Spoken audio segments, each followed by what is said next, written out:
The Bible, a very important book for Christians, tells us how the world began. It is a source of wisdom and guidance for many. The first book in the Bible is Genesis. Genesis means beginning. The book of Genesis tells us about the beginning of the world, the beginning of people, and the beginning of God's promises. It lays the foundation for understanding our place in the universe. The first chapter of Genesis tells the story of creation. It describes how God created everything out of nothing. This act of creation is both mysterious and awe-inspiring. He didn't use special tools or materials. God simply spoke and things came into being. His words alone were enough to bring forth life and light. This amazing story helps us understand God's power and love. It shows us that everything in the world has a purpose.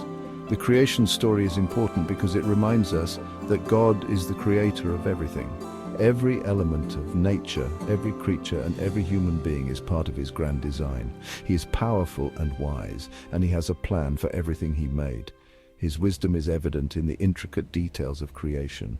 The creation story also tells us that we are special. We are not just random beings, we are part of a divine plan. God created us in his image, which means we are a reflection of him. This gives us a unique and profound connection to the divine. The creation story begins with darkness covering everything. In the beginning, there was nothing but a vast, empty void, a deep and impenetrable darkness that stretched endlessly.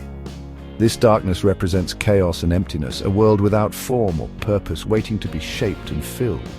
Then, God speaks for the first time, "Let there be light."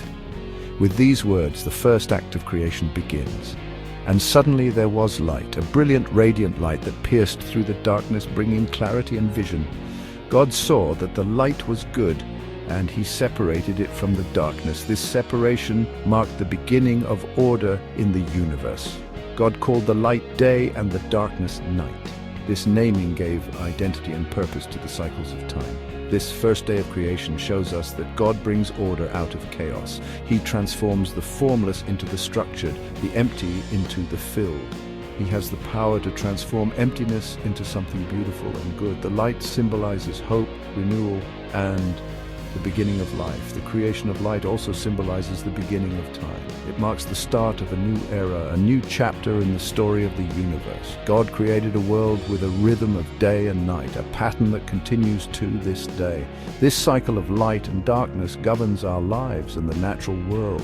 This rhythm reminds us that God is in control and he is always with us, day and night. It is a constant reminder of his presence and his power to bring light into our lives. On the second day, God created the sky. He separated the water above from the water below. This created a space for the air we breathe and the clouds that bring rain. God called the expanse sky. On the third day, God gathered the waters together and made the dry land appear. He called the dry land earth and the gathered waters seas. God saw that it was good. God then commanded the earth to produce vegetation, plants, trees, and fruits. Each plant had its seed, ensuring that life would continue to grow and multiply.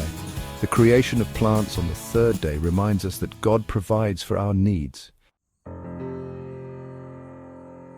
Days 4 through 6 filling the earth. On the fourth day, God created the sun, moon, and stars. These celestial bodies were placed in the vast expanse of the sky to illuminate the earth. He placed them in the sky to give light to the earth, to govern the day and the night, and to mark seasons, days, and years. The sun would rule the day while the moon and stars would rule the night. These celestial bodies remind us of God's faithfulness and the order he established in creation.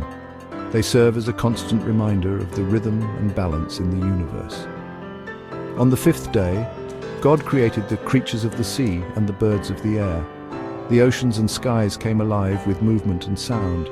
The waters teemed with fish, whales, and other sea creatures, each one uniquely designed to thrive in its aquatic environment, while the skies filled with birds of all shapes and sizes. From the smallest sparrow to the largest eagle, each bird had its place in the sky. God blessed them, commanding them to multiply and fill the earth.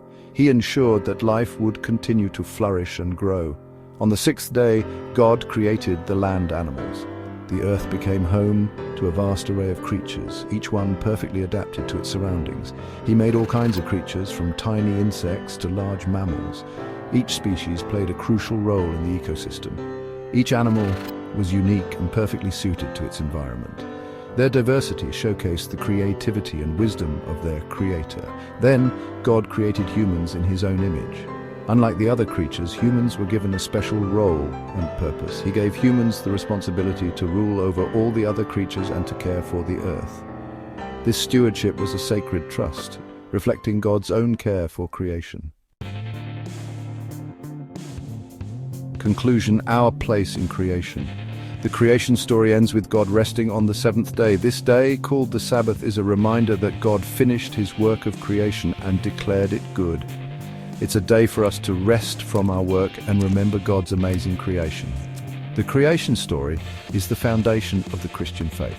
It teaches us about God's power, love, and faithfulness. It reminds us that we are part of something much bigger than ourselves, created by a loving God who cares for us. As we look around at the beauty of creation, let us remember our Creator and give thanks for the gift of life.